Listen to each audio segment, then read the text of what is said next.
사랑의 주님이 2024년을 시작하게 하시고 또 지키고 돌봐 주심을 믿고 나아가는 꿈미래가 되기를 바랍니다.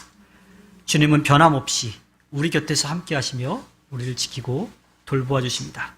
그 주님을 믿고 나아가 승리하는 꿈미래가 되기를 바랍니다. 2024년 꿈이 있는 미래교회는 누가복음 9장 23절의 말씀이죠. 나를 따라오려는 사람은 자기를 부인하고 날마다 자기 십자가를 지고 나를 따라오너라 라고 하는 이 예수님의 말씀을 새기고 우리를 믿고 맡겨주신 그 십자가를 지고 담대하게 나아가기를 소망하고 있습니다. 우리에게 맡겨진 십자가는요, 힘들고 무거워서 피하고 싶은 게 아니라 주님이 우리를 믿고 맡겨주신 거예요. 그 십자가를 질 수 있도록 언제나 곁에서 도우시고 또 그것을 통해서 주님이 기뻐하시기를 기대하십니다. 우리가 그 길을 갈 수 있는 것은요, 예수님이 먼저 그 길을 걸어가셨고 또 그 십자가를 질 수 있도록 곁에서 도우시기 때문입니다. 이전에 우리의 욕심을 채우기 위해서 살아왔던 우리의 삶을 버리고 사랑하고 섬기고 나누는 삶, 그리고 주님께서 우리를 위해 준비해 놓으신 그 은혜를 누리며 살아가기를 바라시는 그 일을 이루는 것, 그것이 바로 우리에게 맡겨진 십자가입니다.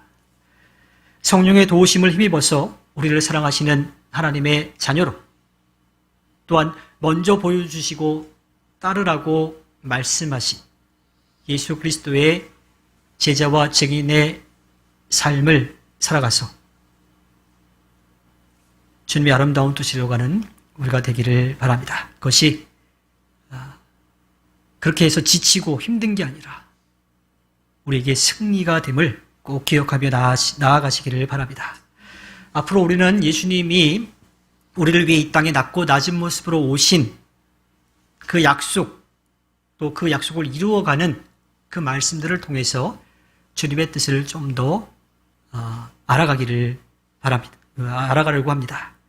이사야서 1장 41장부터 39장까지는요, 이스라엘 민족이 주님의 말씀을 따르지 않고 눈앞에 보이는 욕심을 채우기 위해서 주님을 등지고 떠난 일 때문에 주변의 나라에 의해서 이스라엘이라고 하는 나라가 무너질 것에 대한 이야기들이 들려옵니다. 그 이야기를 들으면요, 절망할 수밖에 없지요. 그렇게 튼튼하게 세워진 나라인 것 같은데 나라가 둘로 쪼개지고 또 주변 나라에 의해서 무너진다라고 하는 것, 그리고 그 이스라엘 민족은 다른 나라로 끌려가서 종살이하게 된다라고 하는 이야기를 듣게 된다면 그들은 아마 절망할 수밖에 없을 겁니다. 주님은 그것에 대해서 말씀하셔요. 하지만 그 이야기에서 끝나지 않고 이어지는 이사야서 40장부터 66장까지는요, 그렇게 나라가 무너지고 종살이를 하게 될 거지만 다시 돌아올 수 있는 길을 열어주신다라고 말씀하십니다. 메시아를 통해서 그들의 무너진 성전이 다시 새롭게 세워질 거고요, 망한 나라가 다시 일어날 거라고 이야기합니다. 포로로 끌려갔다가 다시 돌아올 것, 그것에 대해서 말씀을 해 주시지요. 그 가운데 이사야 43장 21절에서는요, 주님이 우리를 주님의 형상을 따라 주님의 모양대로 만드신 그 까닭을 말씀해 주시지요. 이 백성은 나를 위하라고 내가 지은 백성이다. 그들이 나를 찬양할 것이다. 주님은요, 우리들로부터 찬양받으시기 위해서 우리를 만드셨다라고 말씀하십니다. 이 말씀은 모든 것을 아시고 모든 것을 하실 수 있는 주님, 당신의 존재를 드러내시는 말씀입니다. 하지만 그 말씀 가운데는요, 모든 것을 아시고 모든 것을 할 수 있으니까 너희들 내가 만들었으니까 까부지 말고 내가 시키는 거나 잘해 하는 그러한 말씀이 아닙니다. 모든 것을 할 수 있고 모든 것을 아는 내가, 이러한 내가 너희를 사랑한다라고 하는 말씀이에요. 주님을 찬양하라고 하신 말씀은요, 주님이 어떤 분이신지를 우리가 알기를 바라시는 거예요. 그래서 우리에게 기대하시는 것은 우리가 그 주님을 믿고 따르는 것, 또 우리를 위해서 준비해 놓으신 그 사랑과 은혜를 누리는 거죠. 또한 우리뿐만 아니라 아직까지 주님을 알지 못하는 이들에게 그 사랑과 은혜를 전해서 이 땅의 모든 사람들이 함께 주님을 찬양하는 것, 주님이 원하시는 것은 바로 그것이었습니다. 주님이 바라시는 것은요, 우리에게서 무엇을 가져가시려고 하는 것이 아니라 우리에게 주시려고 하는 마음이에요. 그 일을 위해서 가장 먼저 믿음의 사람, 믿음의 민족, 믿음의 나라를 선택하시고 그들이 주님을 믿고 따르는 삶의 모습의 본을 보이기를 바라셨던 거죠. 근데 안타깝게도 이스라엘 민족은 그 주님의 마음을 알아채지 못하고 곁길로 좀 걸어갔습니다. 물론 우리도 크게 다르지 않죠. 오늘 우리가 함께 나누는 말씀은요, 다윗이 주님을 위해서 집을 지어드리려고 할 때의 이야기입니다. 역대상 17장 1절에 보면요, 다윗은 자기의 왕궁에 살 때에 예언자 나단에게 말하였다. 나는 백향목 왕궁에 살고 있는데 주님의 언약궤는 아직도 휘장 밑에 있습니다. 다윗은요, 아주 좋은 재료로 아주 아늑하고 아주 좋은 그런 왕궁에서 지내고 있는데 정작 주님의 임재의 상징인 언약궤는 온전히 모실 곳도 없는 그냥 휘장 밑에 있는 것이 계속 마음이 무거웠습니다. 그래서 주님이 계실 곳을 지어드리려고 그렇게 마음 먹은 거예요. 그래서 나단에게 이야기를 이제 했는데 주님이 나단을 통해서 다윗에게 말씀해 주시죠. 역대상 17장 6절에 내가 온 이스라엘과 함께 옮겨 다닌 모든 곳에서 내가 내 백성을 돌보라고 명한 이스라엘의 어떤 사사에게 나에게 백향목 집을 지어주지 않는 것을 두고 말한 적이 있느냐. 주님은요, 예언자 나단을 통해서 다윗이 주님을 위해서 집을 짓지 않아도 된다, 지을 필요가 없더라고 하는 것을 말씀해 주십니다. 주님은 이스라엘 민족을 약속의 땅으로 이끌어 가시는 동안 세우신 지도자들에게 주님이 이스라엘 민족과 함께 계시다라고 하는 것을 보여주시는 옮겨다니는 장막, 천막에 계셨던 거죠. 그것을 짓게 하는 것 말고는 주님이 계실 그 집을 지으라고 하신 적이 없다라고 말씀하세요. 그러면서 너희는 좋은 곳에서 살면서 왜 나를 위해서는 아무것도 안 해주냐? 라고 그렇게 하신 적이 없다라고 말씀하십니다. 1999년에 나온 한 보청기 광고인데 기억을 하시는지 모르겠어요. 어떤 할아버지가 나오셔가지고 자기 아들에게 영상 편지를 쓰시는 거죠. 그래서 요새 좀 귀가 잘 안 들려. 어디 보청기가 잘 맞춰지고 좋다 그러더라. 그러시면서 내가 뭐 그거 꼭 사달라는 건 아니다 하는 그런 광고가 있었습니다. 그러나 주님은 아니에요. 그 할아버지는 말씀은 그렇게 하셨지만 그 보청기 사달라고 하는 거잖아요. 근데 주님은 아니에요. 예언자 나단을 통해서 다윗에게, 주님의 집을 지어드리려고 했던 다윗에게 말씀하시면서 나를 위해서 그 집을 너는 짓지 않아도 된다라고 하신 말씀은 정말 주님은 그 집이 필요치 않기 때문에 말씀하신 거예요. 만약에 주님이 지내실 집이 필요했다면 이미 약속의 땅에 들어왔을 때의 사사들을 통해서 좋은 재료로 아주 멋지게 주님이 계실 곳을 지으라고 말씀하셨겠죠. 그런데 주님이 성막을 지으라고 하신 것은, 그 장막을 지으라고 하신 것은 주님이 함께 하신다라고 하는 그 언약궤를 통해서 이스라엘 민족과 함께 있는 것, 또 이스라엘 민족에게 가고 멈춰야 될 것을 알려주시기 위한 것이었지, 주님이 편하게 지낼 곳이 필요해서 그것을 지으라고 하신 것이 아니라고 분명하게 말씀해 주십니다. 물론 주님은요, 다윗이 아닌 그 다음 때 솔로몬 때에 주님이 함께 하신다라고 하는 것, 또 아주 안정된 그런 성전을 짓도록 허락해 주시기는 하십니다. 하지만 다윗 때, 지금은 아니라고 하는 거예요. 역대상 17장 7절에 보면요, 나 만군의 주가 말한다. 양떼를 따라다니던 너를 목장에서 데려다가 내 백성 이스라엘의 통치자로 삼은 것은 바로 나다. 다윗의 동네가 어디였어요? 베들레헴이었죠. 그러니까 그렇게 유명한 동네가 아니에요. 그냥 조그마한 시골 동네인 거죠. 거기에다가 뭐 2세의 집이 조금 그 지역에서는 어느 정도 영향력이 있는 사람이었는지 모르겠지만 베들레헴이라고 하는 동네 자체가 그렇게 유명인들이 많이 나온 곳은 아니라는 거죠. 거기에다가 다윗은 이세의 몇째 아들이에요? 전에 말씀드렸었는데 7째 아들이에요? 8째 아들이에요? 네? 제가 답을 드렸었잖아요, 예전에. 그냥 막내 아들인 걸로. 성경에서는 7째 아들로 나오기도 하고 8째 아들로 나오기도 하니까 정답은 막내 아들인 걸로.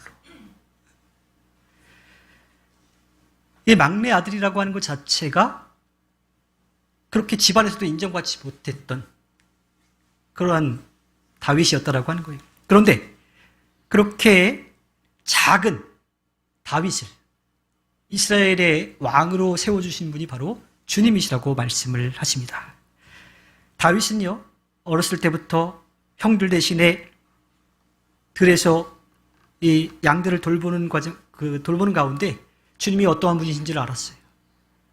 그래서 맹수들의 공격으로부터 자기 양떼를 돌보기 위해서 담대하게 나와 싸웠던 거죠. 막대기와 지팡이를 들고 돌파매를 들고 그 양들을 돌봤습니다. 지켰습니다. 그리고 골리앗과 싸울 때에도 그 믿음을 가지고 담대하게 나아갔던 거죠. 그리고 사울이 자신을 죽이려고 할 때에도 자신이 사울을 죽일 수 있는 그 기회가 있었음에도 주님이 세우셨기 때문에 죽이지 않고 주님의 뜻을 기다렸던 거죠. 그렇게 다윗은 주님을 믿고 따랐던 그러한 사람이었습니다. 그래서 자신이 이제 왕이 되어서 주님을 위해서 집을 지어드릴 수 있는 그러한 힘이 생겼어요. 그런 능력이 생겼어요. 그래서 주님을 위해서 집을 지어드리려고 그렇게 하는 거죠. 물론 그 안에는요, 언약궤는 예루살렘에 있고 또 주님을 예배하는 제단은 기브온에 있었어요. 그러니까 이 정치와 종교라고 하는 것이 좀 나눠져 있었고 언약궤와 또 제사 드릴 수 있는 곳이 나눠져 있으니까 이게 뭔가 하려면 일이 복잡해지는 거예요. 그래서 자기가 왕이 되었고 이제 나라를 하나로 좀 뭉치게 하려면 중앙 집권적인 그 통치 체제가 필요했던 거죠.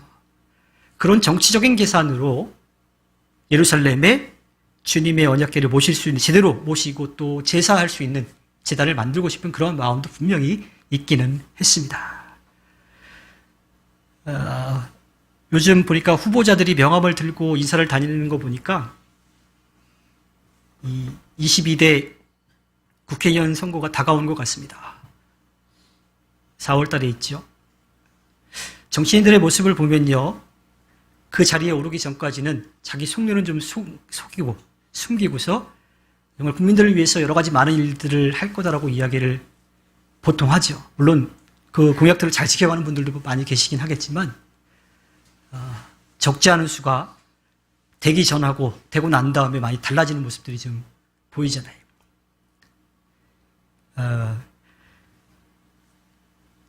좀 정치인들이 그렇게 자기들이 하겠다라고 하는 일들을 좀 할 수 있도록 정말 끝까지 노력을 했으면 하는 그러한 바람이 좀 있습니다. 그냥 되기 위해서 이것저것 다 떠벌리는 게 아니라 정말 할 수 있고 해야겠다라는 마음을 가지고, 물론 하다가 안 될 수도 있겠지만 그 마음이 끝까지 변치 않고 좀 가기를 바랍니다. 다윗도 이 정치적인 마음이 분명히 있긴 했지만요, 주님이 지내실 그 집을 지어드리고 싶은 마음은 좀 진심이었던 것 같습니다. 그런데 그렇게 좀 마음으로 주님이 계실 집을 지어드리려고 할 때에 주님은 당신을 위해서 집을 짓지 않아도 된다라고 말씀하세요. 그런데 그 집을 지어주지 않아도 다윗의 후손을 통해서 그 왕위를 영원토록 이어가시겠다고, 주님의 나라 위에 그 나라를 튼튼하게 세워주시겠다라고 말씀하십니다.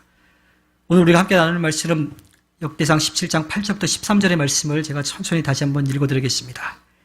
나는 네가 어디로 가든지 언제나 너와 함께 있어서 네 모든 원수를 내 앞에서 물리쳐 주었다. 나는 이제 네 이름을 이 세상에서 위대한 사람들의 이름과 같이 빛나게 해주겠다. 이제 내가 한 곳을 정하여 거기에 내 백성 이스라엘을 심어 그들이 자기의 땅에서 자리를 잡고 살면서 다시는 옮겨 다닐 필요가 없도록 하고 이전과 같이 악한 사람들에게 억압을 받는 일이 없도록 하겠다. 이전에 내가 내 백성 이스라엘에게 사사들을 세워준 때와는 달리 내가 네 모든 적을 굴복시키겠다. 그뿐 아니라 나 주가 네 집안을 한 왕조로 세우겠다는 것을 이제 내게 선언한다. 내 생애가 다하여서 내가 너의 조상에게로 돌아가게 되면 내가 네 몸에서 나올 네 아들 가운데서 하나를 후계자로 세워 그 나라를 튼튼하게 하겠다. 바로 그가 내게 집을 지어줄 것이며 나는 그의 왕위를 영원토록 튼튼하게 해주겠다. 나는 그의 아버지가 되고 그는 나의 아들이 될 것이다. 내가 네 선임자에게서는 내 총애를 거두었지만 그에게서는 내 총애를 거두지 아니하겠다. 주님은 지낼 곳이 필요하지 않으셨지만요, 평화의 시대에 평화의 사람을 통해서 주님이 계실 성전이 지어지기를 바라셨습니다. 다윗 때에는 왜 그것을 막으셨을까요? 이스라엘 민족이 사무엘에게 계속 왕을 요청해가지고 준비된 사울이 왕으로 세워졌지만 그는 금방 무너지고 말았어요. 주님이 세우신 왕으로서 해야 될 일을 알지 못했고 하지 말아야 될 일을 했기 때문에 폐위됐고요. 그 다음에 다윗이 새로운 왕이 됐어요. 그런데 나라가 남유다와 북이스라엘로 나눠진 것 같지는 않았지만 이 지파별로 좀 나눠져 있던 그런 상황이었습니다. 그러니 이 다윗이 해야 될 일은 그들 하나로 묶는 일이에요. 그 하나로 묶는 일이 안에서만 하는 게 아니라 밖으로 나가서 다른 나라들을 공격해가지고 얻어온 것들로 나라를 좀 새롭게 세워가고 또 하나로 만드는 일을 했던 거죠. 그래서 다윗 때에는 끊임없이 전쟁을 했어요. 피 흘리는 전쟁을 계속했다라고 하는 거예요. 그래서 주님은 다윗 때에 주님이 계실, 평화의 주님이 계실 성전을 짓는 것을 막으시고 그 다음 때에 다윗이 그 일을 이루고 나서 모든 것이 다 준비된 솔로몬 때에, 그 평화의 시대에, 안정된 그때에 주님이 계실 성전을 짓도록 그렇게 하시지요. 하지만 다윗의 뒤를 이어서 솔로몬이 주님을 위해 성전을 지어드리지만 주님이 말씀하신 왕조는 단순히 솔로몬으로 이어지는 그러한 왕조가 아닙니다. 예수님의 족보에 누가 나와요? 너무 어려운가요? 예수님이 누구의 혈통을 이어받았어요? 다윗의 혈통을 이어받았죠. 그리고 솔로몬의 왕국은 영원하지 않았어요. 그런데 예수님이 이 땅에 가르쳐 주시고 이루시려고 한 그 나라는 영원하게 이어져 갈 것입니다. 즉, 주님이 지금 솔로몬에 대한 이야기도 하시지만 솔로몬의 이야기에서 끝나는 것이 아니라 이 땅에 빛으로 생명으로 오신 예수 그리스도, 그가 우리의 모든 죄를 대신 짊어지시고 십자가를 지고 죽으셔서 우리에게 영원한 생명을 약속해 주신, 영원한 하늘나라를 약속해 주신 그 예수 그리스도에 대한 이야기까지 분명히 하고 계신 겁니다. 즉, 주님이 말씀하시는 왕조는 이 땅에 평화를 주신 예수 그리스도이시고요, 또 주님이 튼튼하게 세우시려고 한 나라는 영원한 하늘나라인 겁니다. 이사야 9장 6절에 한 아기가 우리를 위해 태어났다. 우리가 한 아들을 모셨다. 그는 우리의 통치자가 될 것이다. 그의 이름은 놀라우신 조언자, 전능하신 하나님, 영존하시는 아버지, 평화의 왕이라고 불릴 것이다.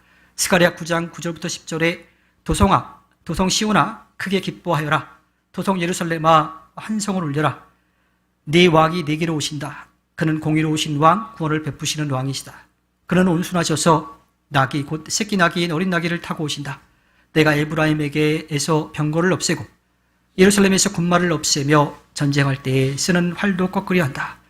그 왕은 이방 민족들에게 평화를 선포할 것이며 그의 다스림이 이 바다에서 저 바다까지 유프라테스 강에서 땅끝까지 이를 것이다.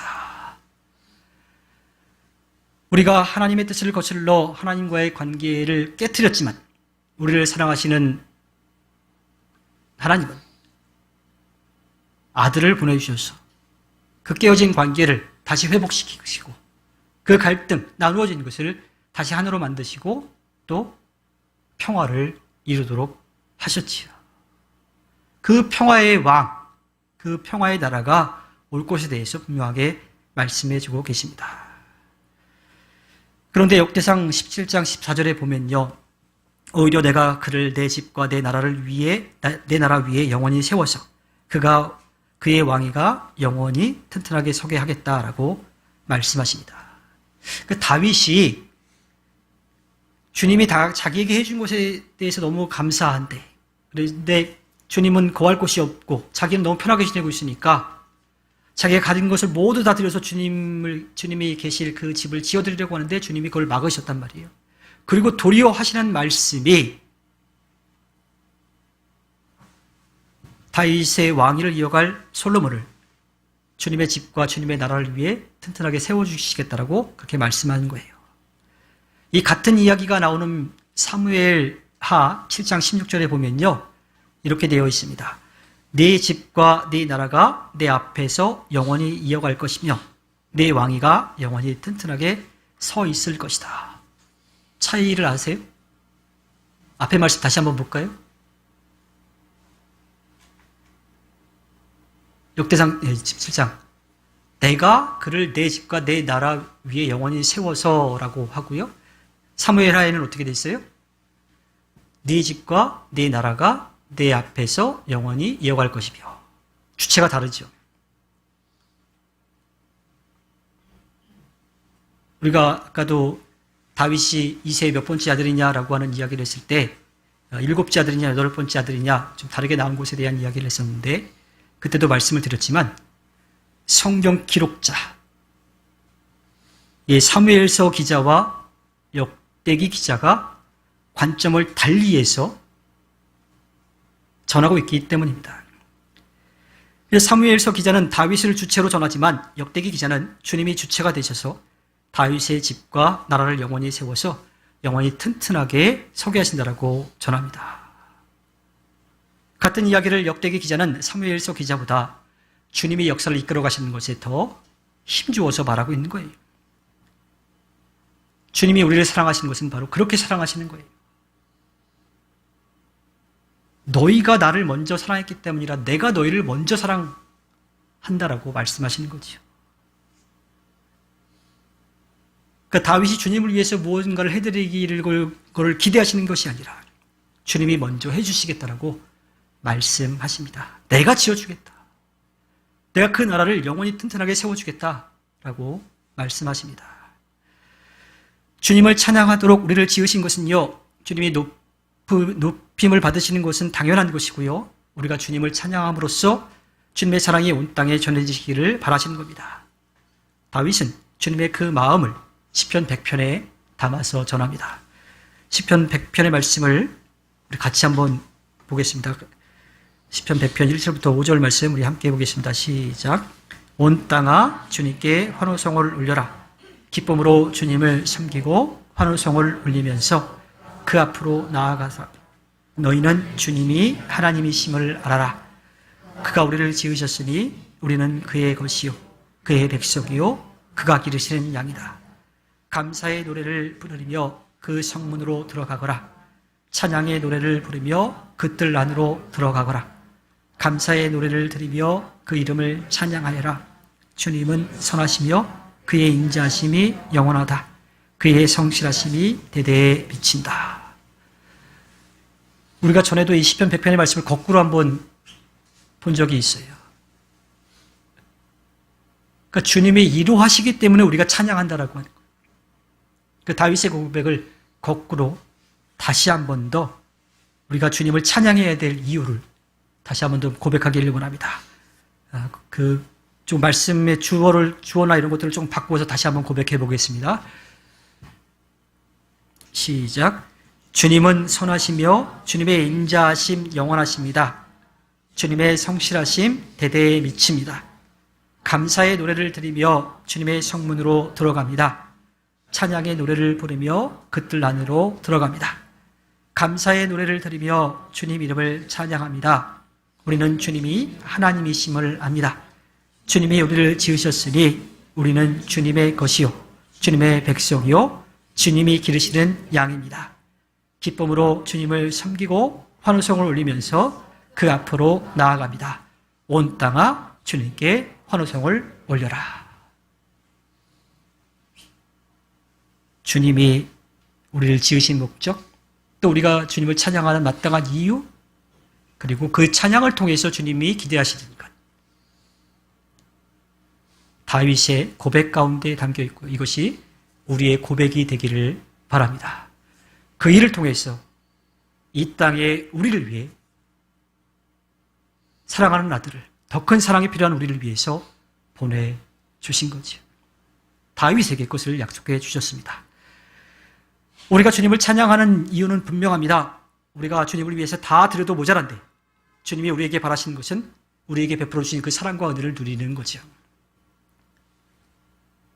다윗이 주님이 계실 집을 지어드리려고 했지만 오히려 주님은 다윗의 집안을 튼튼하게 세워주시겠다고 약속하십니다. 그리고 주님은 그 약속을 이 땅에 낮고 낮은 모습으로 오셔서 자신의 생명을 내어주심으로써 우리에게 하늘나라에서 영원한 삶을 살아갈 수 있도록 그 길을 열어주셨습니다.